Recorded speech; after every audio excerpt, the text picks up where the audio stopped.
Maligayang pagbabalik mga kasolid.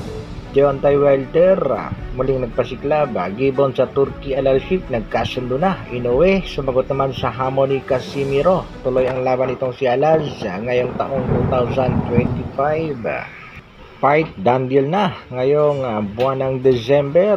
Pero bago yan mga kasolid, pa-like, pa-share at pa-subscribe naman sa ating munting channel. Para sa ating unang balita mga kasolid, isang bigating laban dahil heavyweight nga ang kanilang pinaglabanan ang pagbabalik ni Deontay Wilder kontra dito kay Herndon na kung saan ilang beses nga ang pinabagsak nitong si Wilder ang nakalabang si Tyrell Herndon. At pagdating nga ng round number 7, dito na tinapos ni Wilder ang laban na technical knockout ang kanyang panalo. Matapos nga ang kanyang dalawang sunod na talo kontra kay Parker at kay Zhang ay muling nakabalik sa ibabaw ng lona at panalo itong si Wilder. Kontra nga dito kay Anthony Herndon, umangat na ang kartada ni Wilder sa 44 wins, 43 knockouts, merong 4 na talo. Samantala, isang bigating plano naman ang plano nga nitong si WBC President Sulaiman sa ating pambansang kamao na si Manny Pacquiao. Ayon nga dito sa WBC, kapag nanalo itong si Pacquiao kontra dito kay Mario Barrios, ay meron na kagad isusunod na ilalatag na labanan ni Pacquiao. Ito nga ay si Conor Benn. Bagamat talo nga itong si Conor Benn sa kanyang huling laban ay maraming mga boxing fans nang nagsasabing wag nang labanan ito ni pambansang kamao Manny Pacquiao.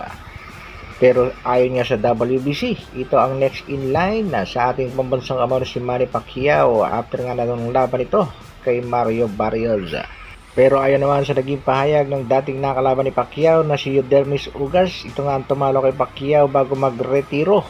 Wala daw kapanalo itong si pambansang kamao Manny Pacquiao sa laban ito kay Mario Barrios. Matatandaan natin mga kasolid na itong WBC ng welterweight ay nakuha nga ni Barrios dito kay Yordenis Ugas na kung saan panalo itong si Barrios via decision. Pero pagdating naman dito kay Manny Pacquiao, buong buo ang kanyang tiwala na makukuha niya ang panalo sa kanyang laban kontra nga dito sa kampiyon na si Mario Barrios. Abangan natin yan mga kasolid, July 19. Sa kabilang balita naman mga kasolid, marami talagang humanga dito kay Sean Gibbons. Isa nga daw matinding matchmaker dahil sa katunayan kasunduran nito si Turkey Alalshik. Hanapan na kagad dito ng sunod na katapat para sa laban sa Riyadh season. Alam naman natin mga kasolid na may laban pa itong si Japanese Master kontra sa alaga nga itong si Eddie Hearn na si Murodjon Akhmadaliev. Alam din naman natin mga kasolid na palit nga ng desisyon ng kampo ni Inoue na dapat sa buwan ng December ay aakyat na ng featherweight division para harapin itong si Nick Ball. Pero sa kasalukuyan mananatili muna sa super bantamweight division.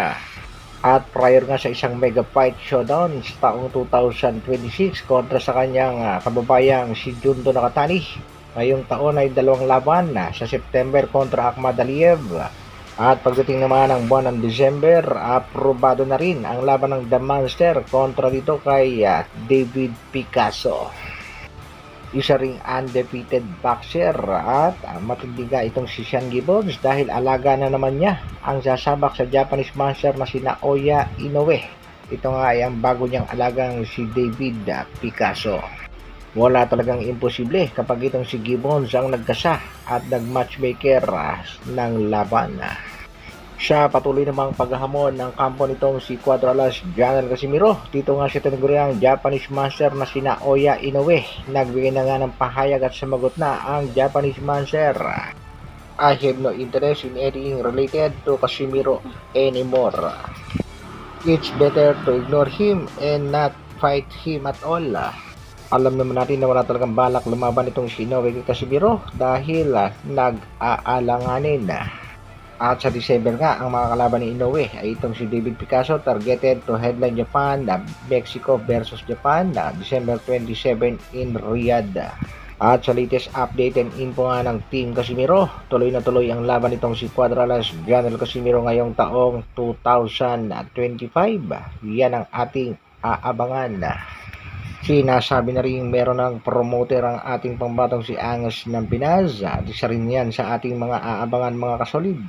Hanggang dito na lang muna. Maraming salamat sa patuloy na pagsuporta at panonood.